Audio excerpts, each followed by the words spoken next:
అందరికీ నమస్కారం. ఈరోజు మనం ఒక అద్భుతమైన కథలోకి వెళ్దాం. ఇది సంప్రదాయం, కొత్తదనం, ఇంకా మనం పంచుకునే వనరుల గురించి మనల్ని లోతుగా ఆలోచింపజేస్తుంది. మరింకెందుకు ఆలస్యం, పదండి కథలోకి వెళ్ళిపోదాం. ఈ ఒక్క వాక్యం ఇదే మన కథ మొత్తానికి గుండెకాయ.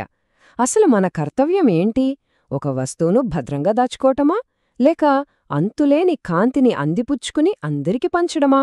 ఈ ఆలోచన కథ సాగే కొద్దీ ఎంత అద్భుతంగా ఆవిష్కృతమవుతుందో చూద్దాం. సరే, మన కథ మొదలయ్యేది ఏథల్ అనే ఓ రహస్య లోయలో. బయటి ప్రపంచానికి మాత్రం సంబంధం లేకుండా మౌంట్ సెండర్ పర్వతం నీడన ప్రశాంతంగా ఒదిగి ఉన్న ప్రదేశమది. అసలు అక్కడ వాళ్ల జీవితం ఎలా ఉండేదో తెలుసా? చూశారుగా, ఏథల్లోయ జీవితం ఎంత పెళుసుగా ఉండేదో. వాళ్ల జీవనాధారం, వాళ్ల భద్రత, చివరికి వాళ్ల భవిష్యత్తు అన్నీ ఆ ఒక్క గ్రేట్ ల్యాంథర్ మీదే ఆధారపడి ఉన్నాయి. ఆ ఒక్క నక్షత్రపు కాంతి, అదే వాళ్లని ప్రమాదకరమైన పొగమంచు బారినుంచి కాపాడేది. అది లేకపోతే ఇంకేముంది? ఆ పొగమంచు లోయను కమ్మేస్తుంది, వాళ్ల జీవితాలను సర్వనాశనం చేసేస్తుంది. ఇక మన కథానాయిక ఎలారా, ఆమె బాధ్యత గురించి ఏం చెప్పాలి? అదొక పవిత్ర కర్తవ్యం. ఊహించండి, ఆ ఊరి మనుగడ మొత్తం ఆమె చేతుల్లోనే ఉంది. ప్రతి రాత్రి ఆమె చేసే ఆ చిన్న పనే ఆ ఊరి భవిష్యత్తుని నిర్ణయిస్తుంది. ఎంత పెద్ద భారం కదా! అయితే ఇంత ప్రశాంతంగా సాగిపోతున్న జీవితం ఎన్నాళ్లు నిలుస్తుంది చెప్పండి? ఇప్పుడు కథలో అసలైన మలుపు రాబోతోంది. ఆ లోయ ప్రశాంతతను ఒక్కసారిగా ఛిద్రం చేసిన ఆ భయంకరమైన రాత్రి అసలేం జరిగిందో చూద్దాం. ఒక్కసారి ఊహించండి, అంతా క్షణాల్లో జరిగిపోయింది. హోరున గాలి ఆకాశాన్ని చీల్చుకుంటూ వచ్చిన ఓ పిడుగు, అంతే. ఆ దెబ్బకి లాంతర్ ముక్కలైపోయింది, అందులోని నక్షత్రం చీకటి మేఘాల్లో కలిసిపోయింది. వాళ్ల ప్రపంచం మొత్తం ఒక్కసారిగా అంధకారంలో మునిగిపోయింది. ఆ మార్పు ఎంత దారుణంగా ఉందో చూడండి. వెచ్చగా ఉండే లోయలో ఎముకలు కొరికే చలి, పచ్చగా కళకళలాడే పొలాలు పసుపుబారిపోయాయి. ఇక అన్నింటికన్నా భయంకరంగా ఆ గ్రే మిస్ట్స్, ఆ పొగమంచు నెమ్మదిగా లోయలోకి చొచ్చుకురావడం మొదలైంది. పొగమంచు ఎలాగైతే వ్యాపించిందో వాళ్ల మనసుల్లో భయం కూడా అచ్చం అలాగే వ్యాపించింది.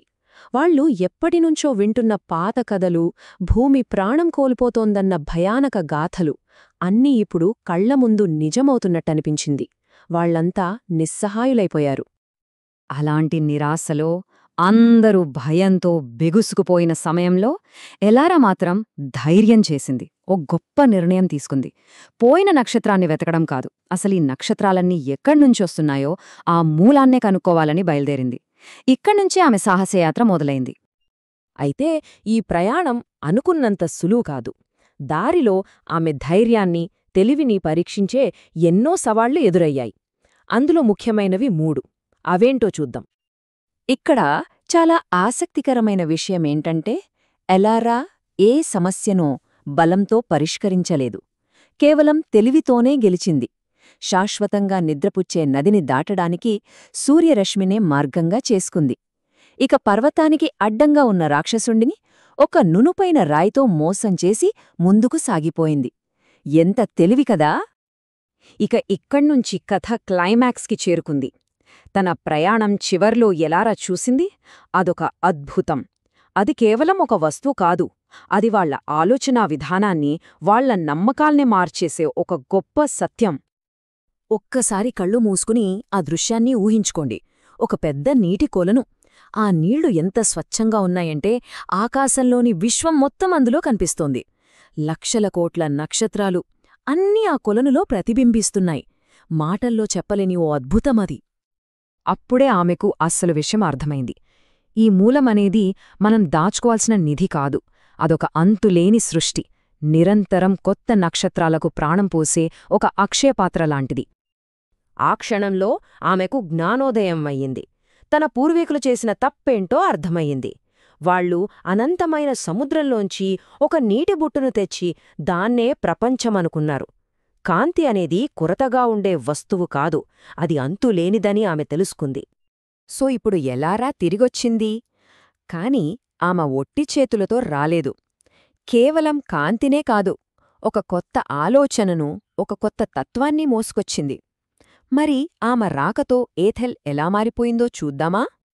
ఆ మార్పు ఎంతలా ఉందంటే ఆమె తెచ్చిన కొత్త లాంతర్లో వందలాది చిన్న చిన్న కాంతిపుంజాలున్నాయి. పాత లాంతరు కంటే ఇది ఏకంగా 10 రెట్లు ప్రకాశవంతంగా ఉంది. 10 రెట్లు!